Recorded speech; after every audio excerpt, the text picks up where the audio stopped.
नमस्कार आमी मोम दास सबाई केमन आछेन आशा करी खूब भालो आछेन। नतून ब्लगे स्वागत जानाई आपनादेरके। सो एक मिक्सार जारेर मध्य आमी निये निচ্ছি হচ্ছে पेঁয়াজ कुचि।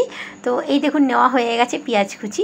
এতে একে একে দিয়ে দিচ্ছি হচ্ছে আমি কাজু বাদাম আর দিয়ে দেবো হচ্ছে সাদা তিল। সাদা তিলে আমি কখনো চিকেনটা রান্না করিনি। আজকে যে রেসিপিটা হচ্ছে সেটা হচ্ছে বাটার পোস্ত চিকেন। সো এই যে সাদা তিলটা দিয়ে দিয়েছি, কড়াইটা বসিয়ে দিয়েছি। এর মধ্যে আমি দিয়ে দিচ্ছি সর্ষের তেল। সর্ষের তেল এখানে গরম হোক, একদম লো ফ্লেমে রেখেছি সর্ষের তেলটাকে। তো দেখে নিই মশলাটার মধ্যে আমি কী কী দিচ্ছি। তেলটা কিন্তু আন্দাজ পরিমাণে দেবেন। এবার আমাকে একে একে দিয়ে দিতে হচ্ছে লবণ। লবণটা আপনারা আপনাদের স্বাদ মতো দেবেন। আমি আমার মনে হলো 3টে স্পুন দিই, তো 3টে ছোটো চামচে আমি কিন্তু দিয়ে দিয়েছি লবণ। এই পরিমাণটা দিয়ে দিচ্ছি হচ্ছে লঙ্কার গুঁড়ো। আমি এটা ঝাল লঙ্কার গুঁড়ো ইউজ করেছি। যারা যারা ঝাল খেতে পারবেন না তারা কাশ্মীরি লঙ্কার গুঁড়ো ইউজ করতে পারেন। যারা ঝালটা আপনাদের পরিমাণ মতো আপনারা দেবেন। জিরের গুঁড়ো আমি দিয়ে দিচ্ছি একটা পরিমাণ মতো, চোখের আন্দাজে, মানে কোনো টেবিল স্পুন হিসেবে আমি দিইনি। আর দিয়ে দেবো হচ্ছে ধনের গুঁড়ো। ধনের গুঁড়োটাও সেম আমি মানে আন্দাজ মতোই দিয়ে দিচ্ছি। এবার আমি দেখে নিচ্ছি কড়াইটার তেল কতটা গরম হয়েছে এবং এর মধ্যে কিন্তু আমি দেবো হচ্ছে কাঁচা লঙ্কা আর আদাটাকে টুকরো করে দেবো। ওখানে রেখে দিয়েছিলাম তেজপাতা আর হচ্ছে একটু এলাচ। তো এই আলুগুলো ভাজতে দিয়ে দিয়েছি। অনেক বন্ধুরা আমাকে কমেন্ট করেছেন, দিদি আপনার রান্নায় কেন আলু দেওয়া যায় না। অ্যাকচুয়ালি আলু হলে রান্নাটা একটু বাড়ে, আর আমরা যেহেতু বেশিরভাগ নিরামিষ খাই সেই কারণে সপ্তাহে 3 দিনের জন্য আমরা আলুটা দিই না, বাড়বে বলে। তো যাই হোক, পোস্ত দিয়ে দিচ্ছি রসুনের কোয়া। হ্যাঁ, লাস্টে যেটা করতে হবে জল ঢালার কাজ, এটা আমি খুব ভালোই করতে পারি।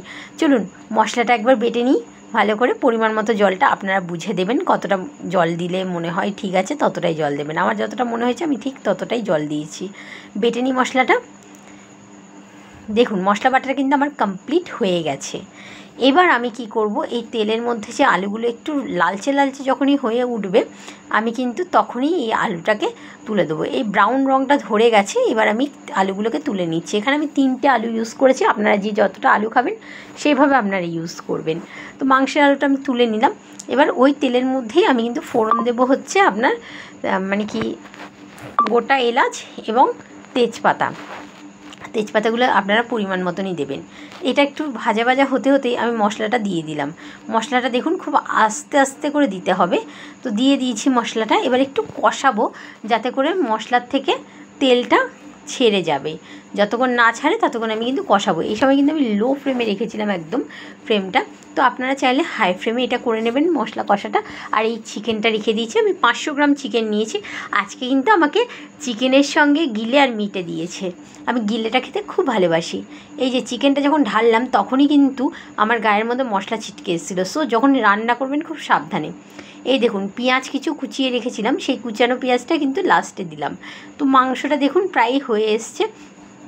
আমি দেখে নিলাম, হ্যাঁ কমপ্লিট হয়েছে।